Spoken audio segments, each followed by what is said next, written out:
आपण पाहत आहात लोकप्रबोधन, सर्वसामान्य जनतेचा हक्काचा न्यूज चॅनल। जायखेडा पोलिसांची मोठी कारवाई। 8 किलो 882 ग्रॅम गांजा पकडला, दोघांना अटक। नाशिक ग्रामीण जिल्ह्यात अवैध व्यवसायांचे समूळ उच्चाटन व सराईत गुन्हेगारीस प्रतिबंध करण्यासाठी बाळासाहेब पाटील यांच्या आदेशान्वये पोलिसांकडून सत्वर व प्रभावी कारवाई करण्यात येत आहे। त्याच अनुषंगाने जायखेडा पोलीस ठाण्याच्या पथकाने अंमली पदार्थाविरोधात कारवाई करत मोठ्या प्रमाणात गांजा पकडला आहे।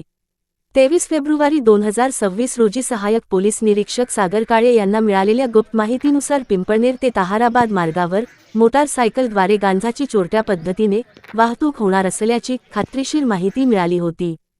त्यानुसार योगेश पाटील पोलीस निरीक्षक सटाणा यांच्या सहकार्याने पोलिसांनी हॉटेल सूर्य गार्डन समोरील तसेच द्वारकाधीश साखर कारखान्याकडे जाणाऱ्या रस्त्यावर सापळा रचला। या कारवाई दरम्यान बजाज प्लॅटिना क्रमांक MH 18BQ 9205 या दुचाकीवरून प्रवास करणारे रमण छगन बदरवाल वय 33, राहणार कोकणगाव तालुका साक्री जिल्हा धुळे, अजय जोरासिंग राठोड वय 30, राहणार कोकणगाव तालुका साक्री जिल्हा धुळे यांना ताब्यात घेण्यात आले। त्यांच्या ताब्यातून 8 किलो 882 ग्रॅम गांजा, बजाज प्लॅटिना मोटार सायकल व सॅमसंग कंपनीचा मोबाईल असा एकूण 1,60,270 रुपयांचा मुद्देमाल जमा करण्यात आला। सदर आरोपी हे विना परवाना बेकायदेशीररित्या मानवी मनावर विपरीत परिणाम करणारा गांजा हा अंमली पदार्थ विक्रीच्या उद्देशाने वाहतूक करत असल्याचे निष्पन्न झाले। या प्रकरणी जायखेडा पोलीस ठाण्यात NDPS कायदा 1985 अंतर्गत कलम 20B 22B अन्वये गुन्हा दाखल करण्यात आला आहे।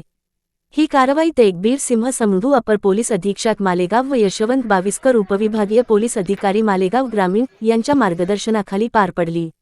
या धाडसी कारवाईत सहाय्यक पोलीस निरीक्षक सागर काळे, पोलीस निरीक्षक योगेश पाटील तसेच पोलीस अंमलदार योगेश क्षीरसागर, रामराव शेरे, दिनेश जाधव, सागर शेवाळे, रवींद्र कोकणी व अरुण वनसे यांनी सहभाग घेतला। नाशिक ग्रामीण पोलिसांच्या या कारवाईमुळे अंमली पदार्थ तस्करी करणाऱ्यांमध्ये चांगलीच खळबळ उडाली असून अवैध व्यवसायांवर पोलिसांचा अंकुश अधिकच कडक झाल्याचे दिसून येत आहे। लोकप्रबोधन मराठी न्यूज नेटवर्क महाराष्ट्र उपसंपादक वामन शिंदे बागलान।